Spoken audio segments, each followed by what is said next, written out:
Hi guys, நம்ம இப்போ ஸ்டிக்மன் party விளாட போகிறோம். பார்ட் 2.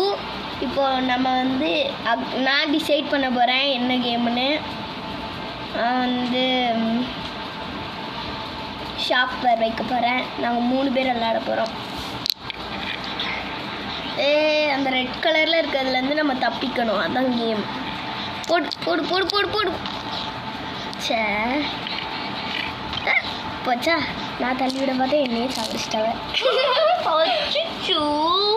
சரி, நம்ம அதுக்குள்ளே டக்குன்னு இன்னொரு கேமையும் போட்டுடலாம். நம்ம என்ன கேம்? Dinosaur game. ஓடு ஓடு ஓடு ஓடு ஓடு ஓடு ஓடு ஓடு ஓடு ஓடு ஓடு ஓடு ஓடு ஓடு ஓடு. நான் தான் வின்னு. சரி, பாய் கைஸ். நம்ம அடுத்த வீடியோவில் பார்க்கலாம். பார்ட் 3 யாருக்கெல்லாம் வேணும்னு நினைக்கிறீங்களோ லைக்கும் சப்ஸ்கிரைபும் பண்ணிடுங்க. பாய்.